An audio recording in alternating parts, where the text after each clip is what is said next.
inspiration du Saint-Esprit, dukoreshejwe n'ishura rya Mpwemu w'Imana,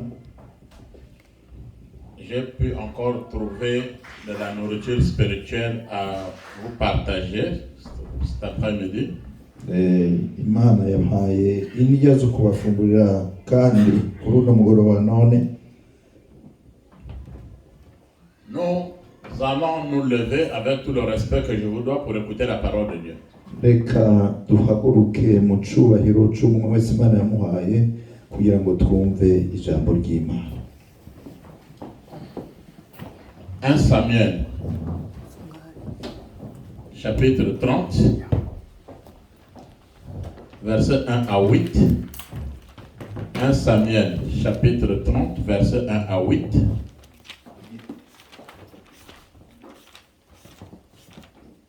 Samuel 30, 1 à 8.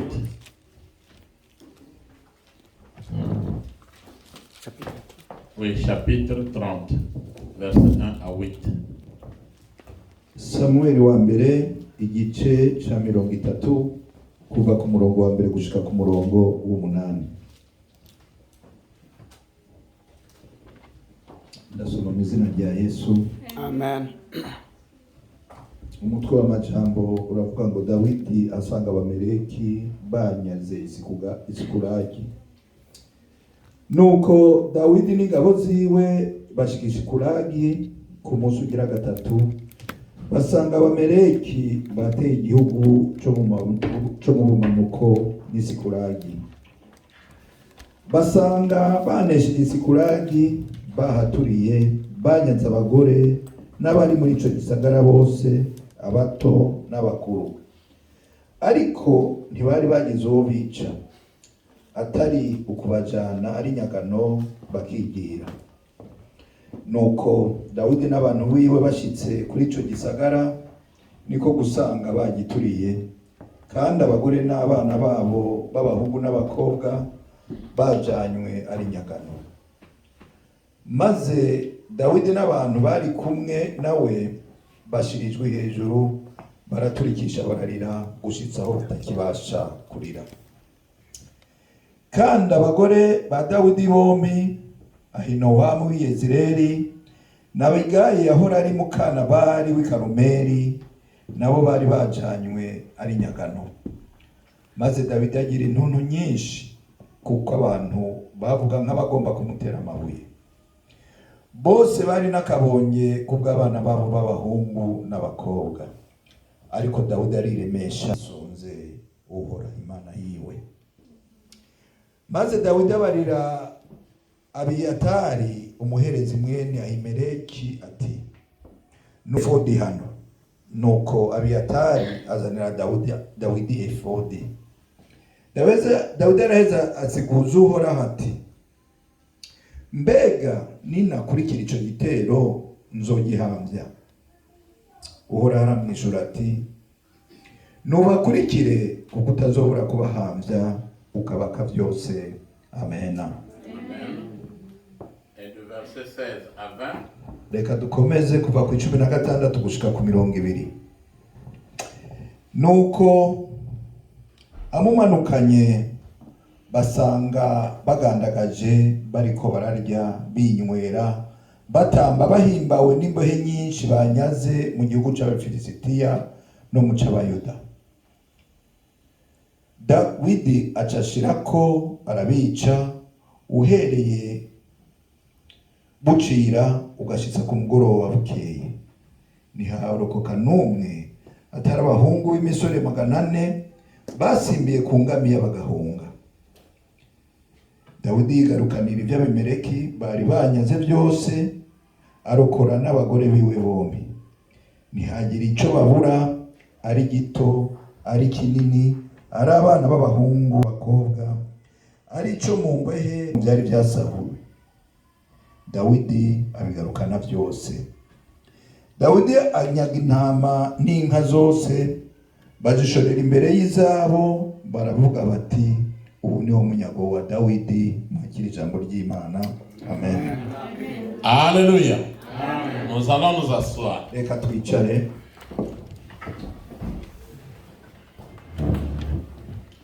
Violation à domicile. gutegwa mu rugo iwawe. Souvent, nous entendons parler de viol. Duhora twumva nk'ibintu byo gutegwa cyangwa gufatwa ku nguvu. C'est souvent ce qui se passe entre hommes et femmes. Kenshi biba hagati y'abagore n'abagabo. Mais aujourd'hui, nous allons regarder dans l'autre aspect un viol à domicile. Comment est-ce qu'on peut violer le domicile de quelqu'un? Uno munsi tubiraba mu yindi ntumbero ukugene ushobora kwinjirirwa kugirirwa nabi mu rugo iwawe. Quand tu es dans le camp de Jésus-Christ, iyo uri mu ruhande rwa Kristo, quand tu es dans l'église, mu gihe uri mu itorero mu rusengero, quand tu es dans la prière, mu gihe uri mu masengesho, tu es dans le périmètre de Jésus-Christ de Nazareth. uba uri muri cya kibanza cyateguwe n'umwami Yesu. Si le diable envoie ses émissaires ou lui-même il vient dans ton périmètre, il aura un problème avec Jésus-Christ de Nazareth. Iyo Satani aje akurondera uri muri icyo kibanza, ntazoba ateye wewe kuko umugwanya ntaba wewe aba Yesu Kristo w'i Nazareti. L'article 226 itegeko amajana 226 par 4 umurongo 4 du code pénal français iri mu mategeko igitabo cy'amategeko cy'abafaransa condamne la violation à domicile et le considère comme un crime. irahana ugutera uyundi mu rugo iwe, ukumudobera, ukumurengera mu rugo iwe, kandi ibifata nk'icyaha gikomeye. Quand tu es dans ta maison, iyo uri mu rugo iwawe, dans ta parcelle, mu nzu iwawe, quand quelqu'un vient te chercher des problèmes chez toi, iyo umuntu aje kugutera ingorano iwawe, c'est une violation à domicile. ni ukuvuga abakudobereye, abakwinjiriye iwawe, c'est punissable par la loi. ni birahanwa n'amategeko. Même la police, na polisi, s'ils veulent venir arrêter une personne, niyo bashaka kuza guhagarika umuntu, ils doivent avoir d'abord ce qu'on appelle le mandat d'amener. bategerezwa kuza bafise urupapuro rwanditswe n'umucamanza bita manda. Oui, parce que s'il n'y a pas de mandat d'amener, la personne peut leur dire non, je ne veux pas parce que vous n'avez pas été mandaté. Kuko iyo tanzanye urwo rupapuro, uwo baje gufata ashobora kubabwira ati ntabwo ndabakurikira kuko nta cyemezo mufise ko mubiri kuri we. Maintenant nous sommes dans le camp de Jésus-Christ, mais le diable vient nous provoquer. Ubu rero twebwe turi mu rugo kwa Kristo, hanyuma Satani ashaka kutwinjirira. La parole là que nous venons d'écouter dit que les Amalécites se sont déplacés, ils sont rentrés dans le camp d'Israël. Ijambo duhejeje kumva ritubwira yuko Abameleki bateye bakinjira bagashika no mu ngo z'Abayuda. Ils sont venus, ils ont pillé. Baraza barasahura. Ils ont pris leurs biens. Batwara ibintu byabo. Ils ont amené même les enfants et leurs femmes. Batwara mbere n'abana n'abagore babo. Ils avaient violé le domicile. Urumva ko biratahurika ko bari bambinjiriye mu ngo. Yesu ashimwe. Amen. La Bible nous dit que David n'était pas sur place. Ijambo ry'Imana ritubwira ko Dawidi atariho yarari. Je vous apprends qu'en ce temps-là, David n'était pas encore roi.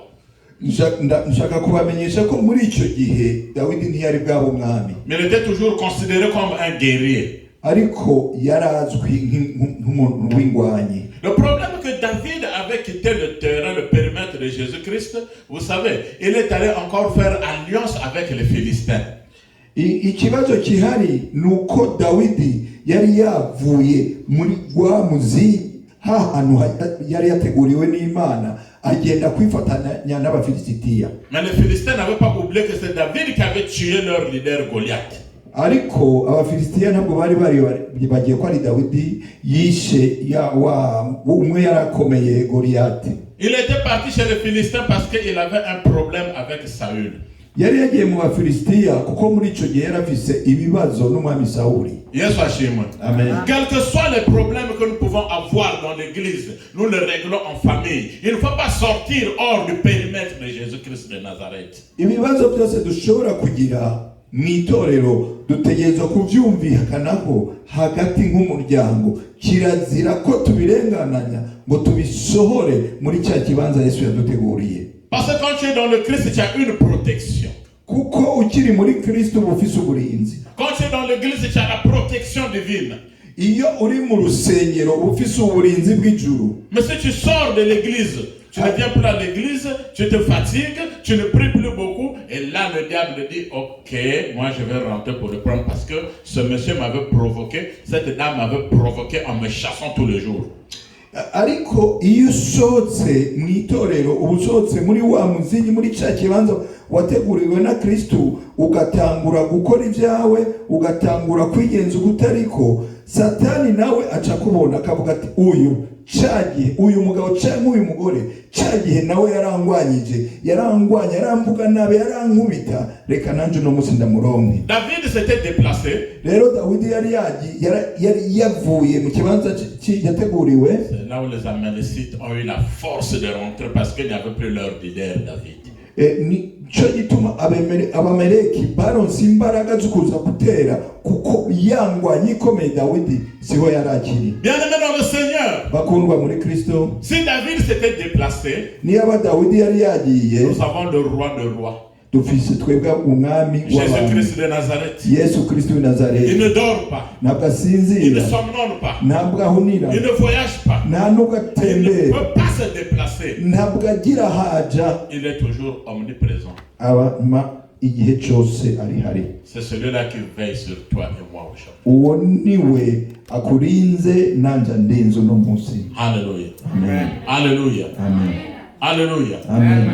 Les Amalécites, Abameleki oui, ce sont les descendants de Ésaü, bakomoka kuri Yesayu, et les Israélites, n'Abanyisirayeli nabo ce sont les descendants de Jacob. bakomoka kuri Yakobo. Donc vous voyez toujours les deux frères qui ne s'entendaient pas, la guerre était continuelle. Murabibona yuko bavukanyi babiri batumvikana batahuza intambara yakomeje no babakomokako. Ils ont pris tous leurs biens, Batwaye ibyabo byose, les enfants et même les femmes. abagore mbere n'abana. La Bible dit qu'ils ont même pris les deux femmes de David. Ijambo ry'Imana ngati yatubuye ko batwaye n'abagore babiri ba Yesu Dawidi. ashimwe. Amen. Yesu ashimwe. Amen. On n'allait pas. Le pasteur a dit que David avait deux femmes, mais c'est dans la Bible. Je vous demande pas d'aller trouver 2 ou 3 femmes. Amen. Muraza kuvuga ngo pasiteri yavuze ngo Dawidi yari afise abagore babiri. Biri mu ijambo ry'Imana, nimuze kurenza ngo mugire 3 canke 4, ariko byanditse mu ijambo. Ça c'était dans l'Ancien Testament. Ibi ni mu isezerano rya Et David était roi. kandi Dawidi yari umwami. Quand David est revenu, Dawidi amaze kugaruka, il est venu trouver le village était brûlé, la ville était brûlée. yasanze umudugudu igisagara cyose cyahiye bagituriye. On a mené et les enfants et les femmes et les jeunes à l'esclavagisme. Abagore, abana, abasore n'inkumi bose bari babatwaye nk'iyagano. Jean chapitre 10 verset 10 il dit que le diable ne vient que pour voler, pour dérober. Et il peut voler tout ce que tu as de précieux dans ta vie, mais tu peux compter sur Jésus-Christ. Yohani igice cya 10 umurongo wa 10 haravuga yuko Satani yaje kwiba no kurimbura. Nta kindi rero ashobora, ariko wewe ntabwo ashobora kukwiba kurinzwe na Yesu Kristo. Quand David est venu, il a commencé à pleurer. Igihe Dawidi yashika yatanguye kurira. Et tous ceux qui étaient avec lui aussi ont commencé à pleurer. N'abari kumwe nawe batangura kurira.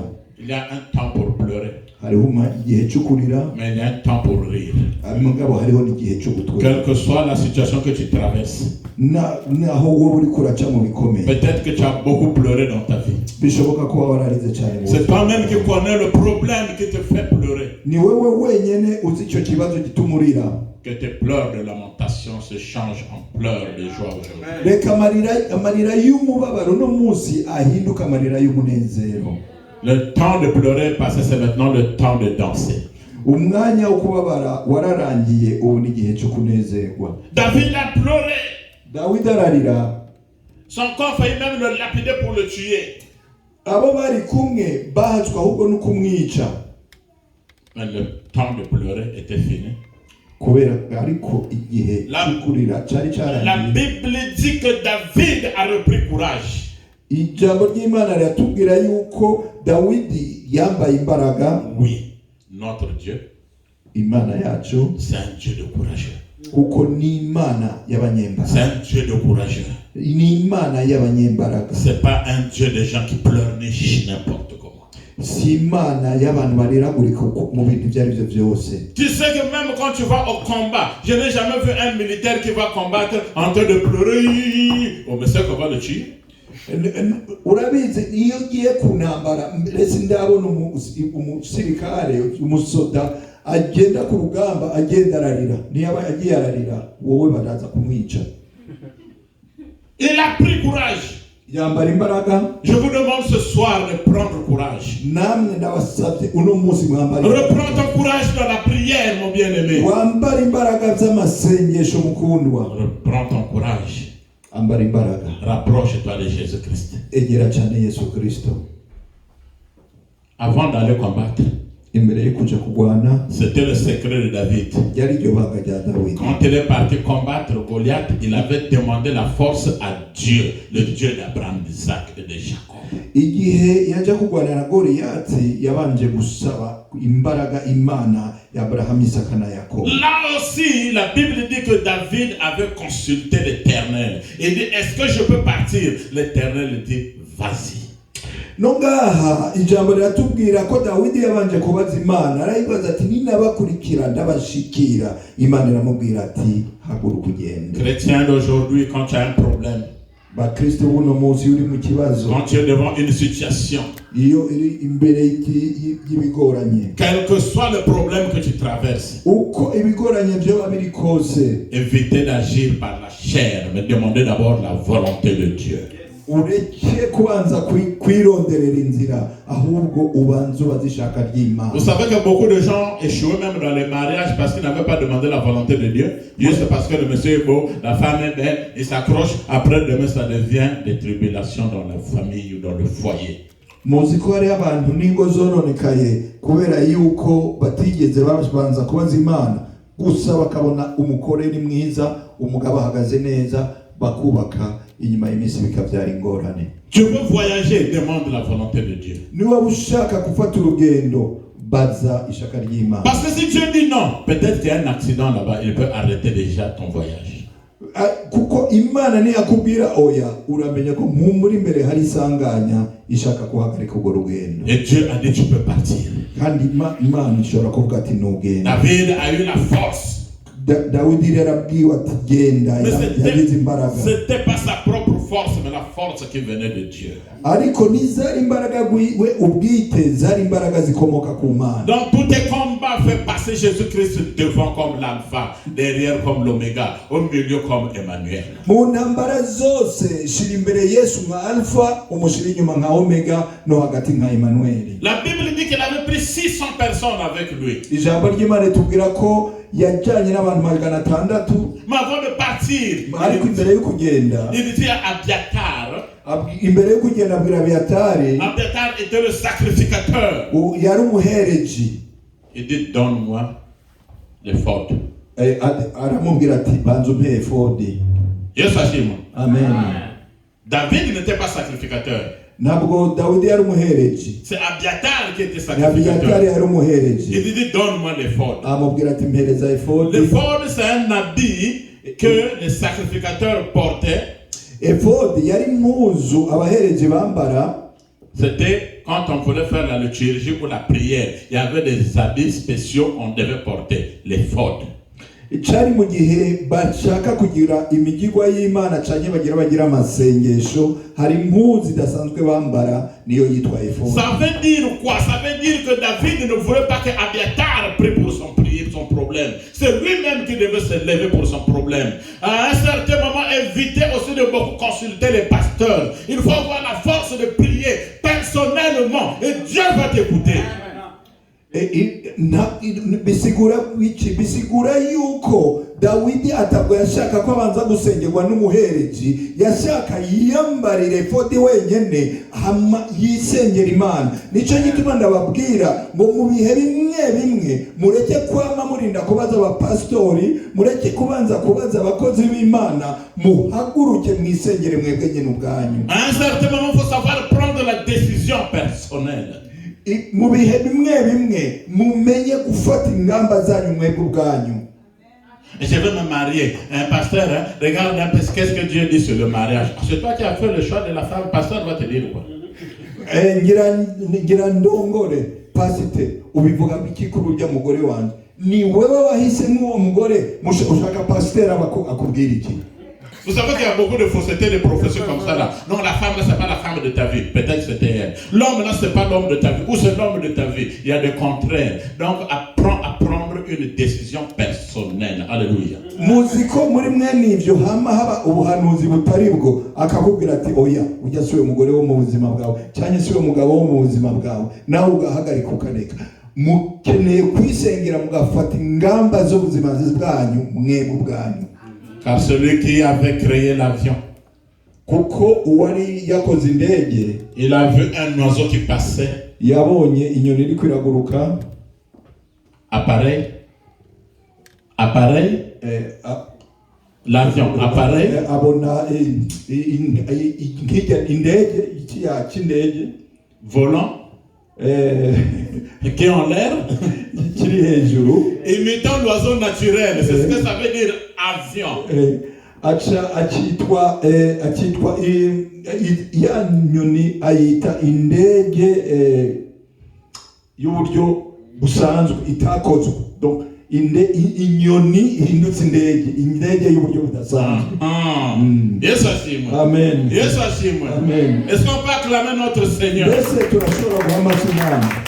Mais supposons, je suis sûr que ce monsieur avait dit à sa femme, je veux créer l'avion, quelque chose qui va en l'air. La femme devait lui dire, tu deviens fou d'or.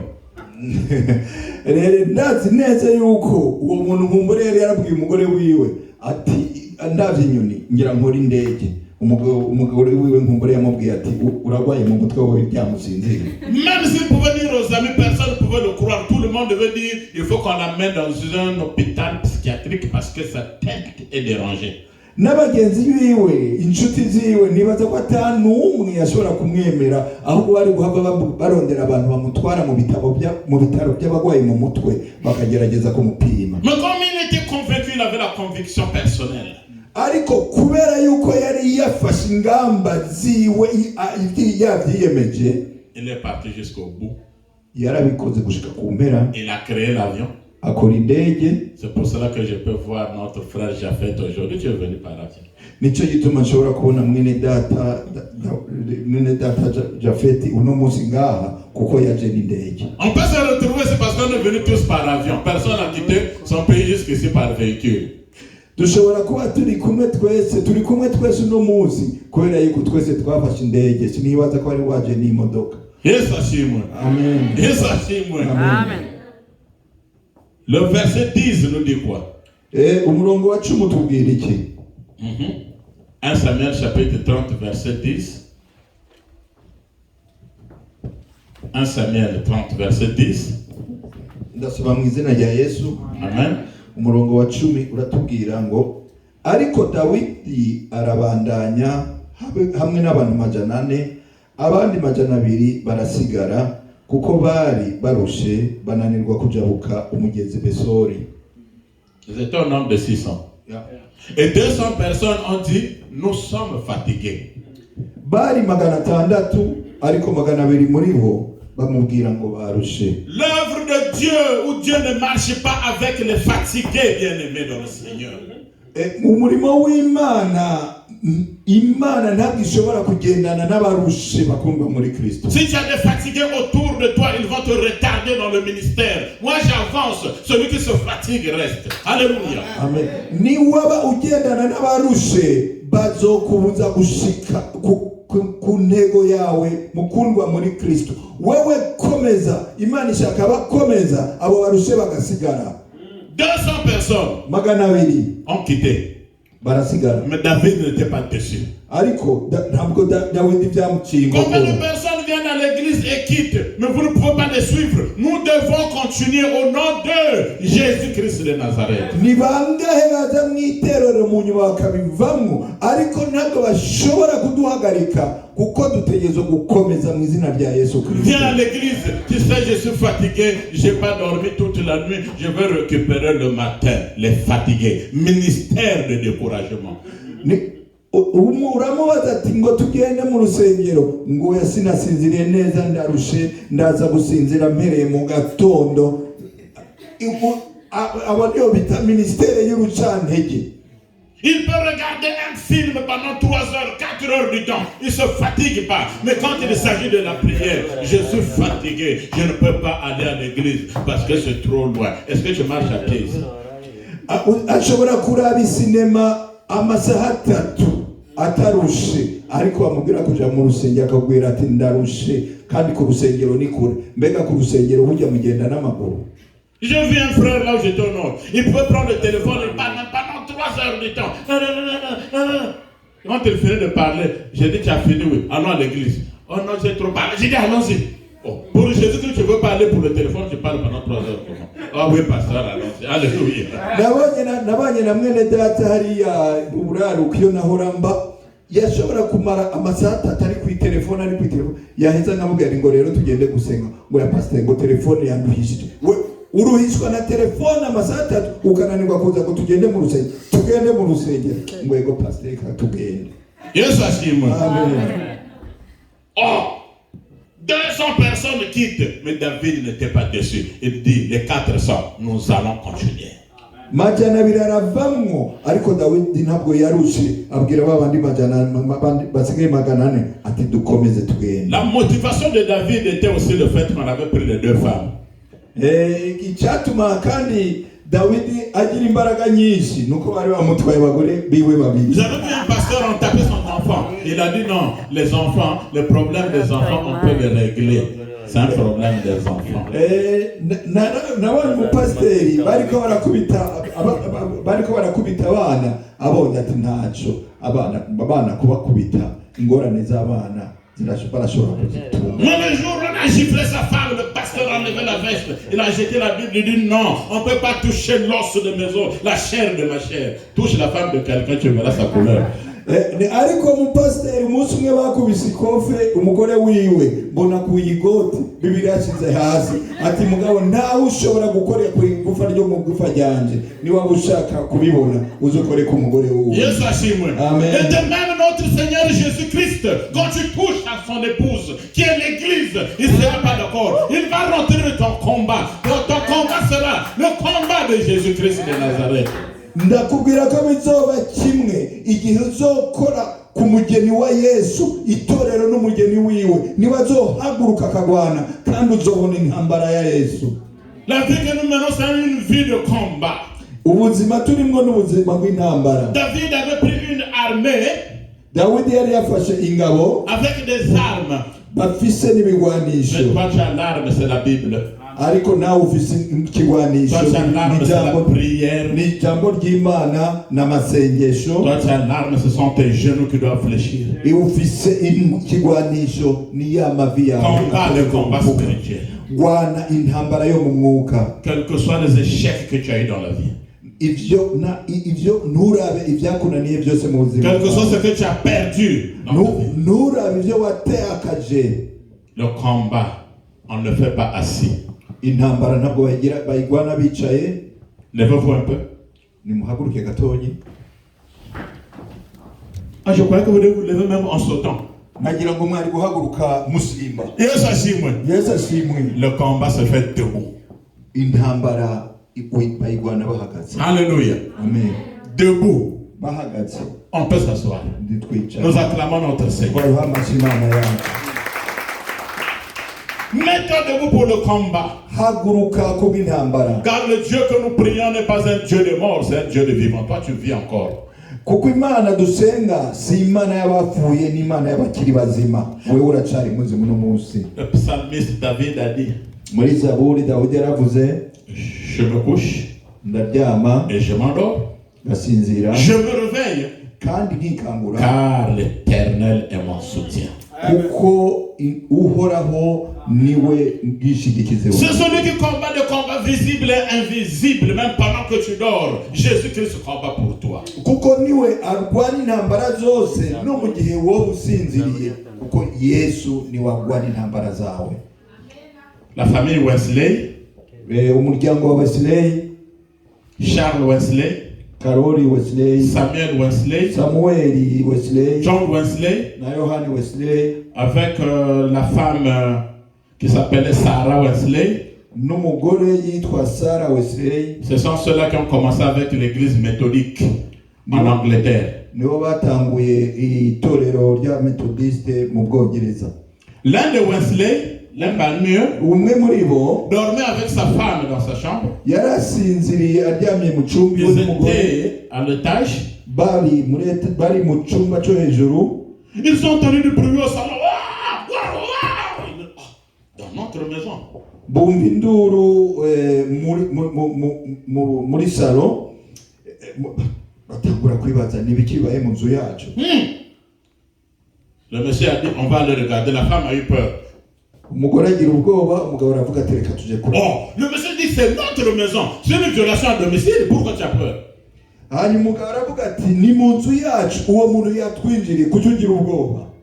Quand ils descendent, ils voient une forme d'un animal comme un homme. Toi, c'est qui? Il dit, c'est moi, Satan, le diable. Bashitse babona ikintu kimeze nk'igikoko ariko gifise imforo y'umuntu, barakibaza bati wewe urinde? Aravuga ati ni jewe Satani. Yesu ashimwe. Amen. Wesley dit, Wesley rero amera nk'utangaye. Oh, je croyais que c'était une vraie personne. Or, c'est la chose de Satan là. Continue à faire ton bruit. Moi, je repars dormir avec ma femme. Alléluia. Aravuga ati je nari nzi ko ari umuntu yanyinjiriye, none ni wowe Satani, we shishikara ibyawe, je ndagiye kwiryamira n'umugore. 2 minutes après le bruit était fini, Satan a disparu. Inyuma y'iminota ibiri ya nduru yaciye ihagarara, Satani arahunga. C'est en ce moment-là que je vous demande de garder la sanctification. Nico gituma ndababwiye mukomere kwezwa.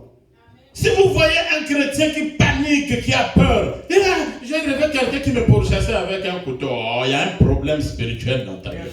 Niwabona umukristo afise ubwoba ngo yo munarose umuntu ankurikira n'igiso ashaka kunyica, uzumenye ko afise ikibazo mu mwuka. Mais celui qui est dans la prière, qui vit la sanctification, qui marche avec Jésus-Christ, il ne peut pas être bousculé par le diable. Au contraire, c'est le diable qui va le fuir. Et non lui. Ariko uhagaze muri Kristo, uhagaze neza mu masengesho, ntabwo Satani azomunyiganyiza, ahubwo Satani azomuhunga. David est parti. Dawidi aragenda. Ils sont arrivés barashika chez les Amalécites. Bamashika ahacumbitse Abameleki.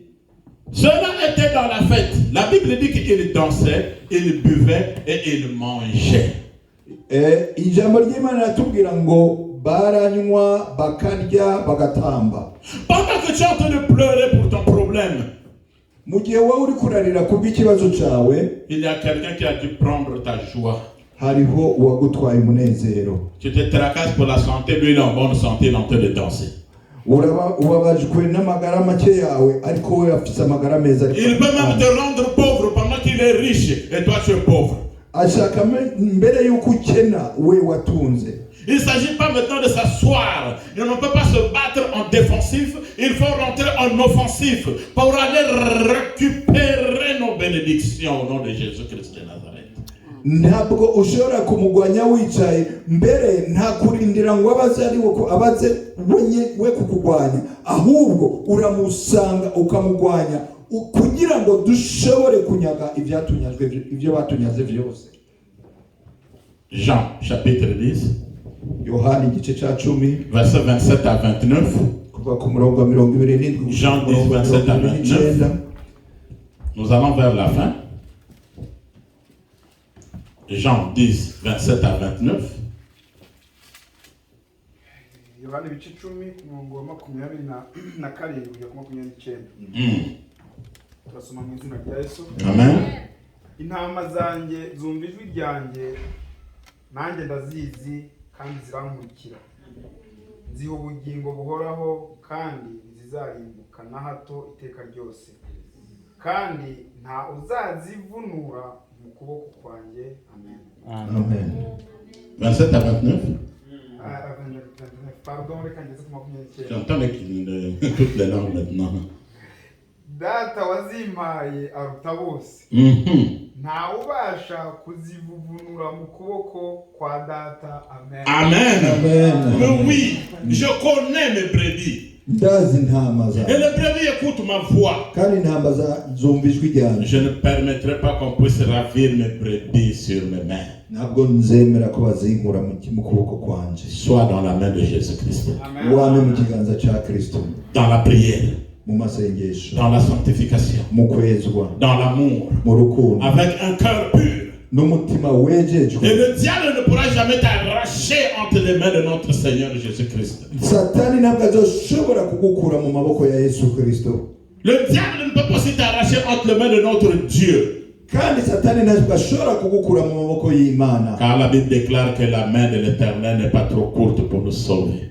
Kuko ijambo ry'Imana tubwira yuko ukuboko kw'Imana atari kugufi ngo kudanigwe kudutabara. Psaume 110, le verset 1. Zaburi 110 umurongo wa mbere. Psaume 110, verset 1. Zaburi 110 umurongo wa mbere. La Bible dit, Ijambo ry'Imana ravuga, le Seigneur dit à son Seigneur. Umwami abwira umwami wiwe. Donc c'est Dieu qui dit à Jésus-Christ. Ni Imana ibwira Yesu Tu peux Kristo. lire? Urashobora gusema Zaburi 110 ku murongo wa mbere. Uwiteka yabwiye umwami wanjye ati, icara iburyo bwanjye. La Bible déclare que assieds-toi à ma droite ijambo ry'Imana rivuze ngo icara iburyo bwanje, et je ferai de tes ennemis ton marchepied. kandi nzogera abansi bawe indava y'ibirenge byawe. Yesu ashimwe. Amen. Yesu ashimwe. Amen. Or, en français, on dit que l'ami de ton ami, c'est ton ami. Kandi mu gifaransa bavuga ngo inshuti y'inshuti yawe ni inshuti yawe. Or, l'ennemi de ton ami, c'est ton ennemi. Kandi n'umwansi w'inshuti yawe aba ari umwansi wawe. Donc tes ennemis sont des ennemis aussi de Jésus-Christ de Nazareth. Abansi bawe rero ni n'abansi ba Yesu Kristo. Est-ce que tu peux te lever là où tu es? Mbega uhaguruka Lève-toi uri, là où tu es. haguruka uri, Commence à marcher sur la pauvreté. utangure guhonyora, Commence à marcher sur la maladie. utangure guhonyora indwara, Oui, c'est ton ennemi. Marche sur la maladie. uhonyore indwara, Marche sur tes ennemis. uhonyore abansi bawe. Car c'est Dieu qui l'a dit que je ferai de tes ennemis ton marche-pied. Kuko n'Imana yavuze ngo nzogera abansi bawe indava y'ibirenge byawe. Alléluia. Amen. On acclame le Seigneur, on s'assoit. Reka duhamase Imana twicare.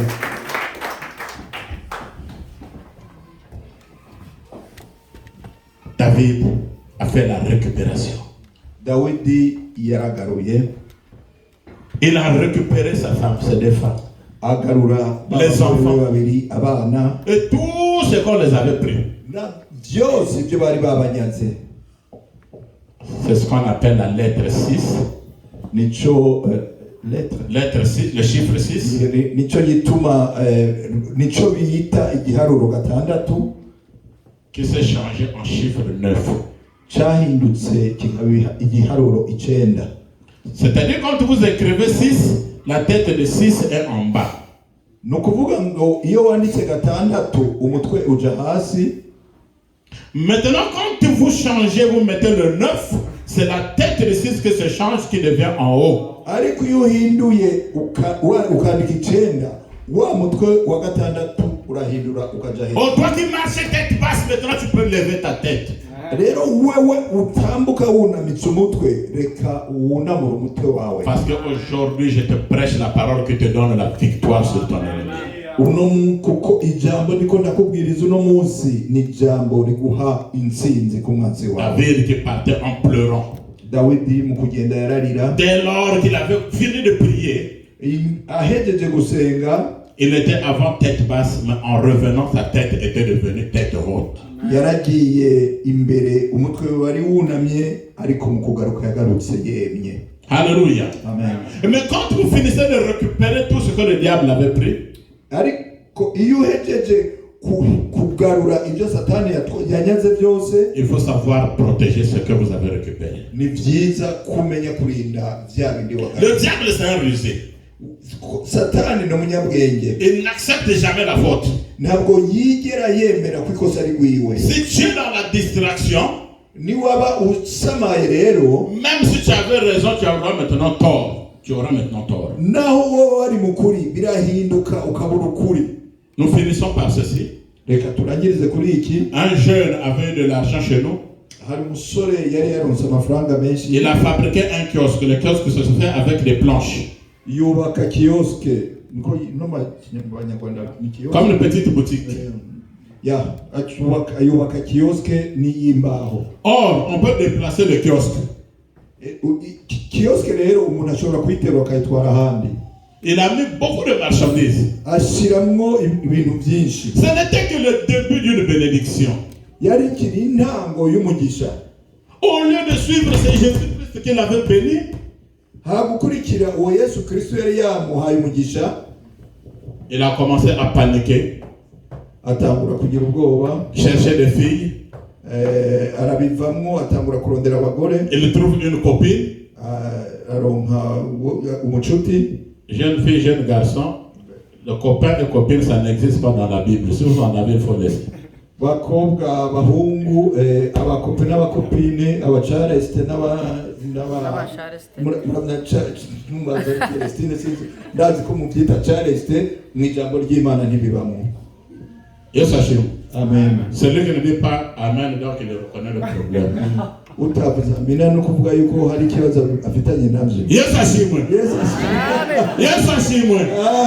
Que Dieu vous bénisse. Bani bahezagire. Mais alors, il a pris la copine, ils sont rentrés dans le kiosque, ils ont passé nuit dans le kiosque, ils avaient bu, ils étaient sous. Rero wa muhungu yafashe wa mucuti we w'umukobwa, barara muri ya kioske, bararayo kandi bose bari banyoye baborewe. Deux gros voleurs sont venus, des castans, hein, des grands voleurs. Haza abajura babiri b'imbaraga kabisa. Le kiosque était devant sa parcelle. Iyo kioske yari imbere y'urugo rwiwe. Ils se sont dit, si on défonce le kiosque, c'est une violation à domicile.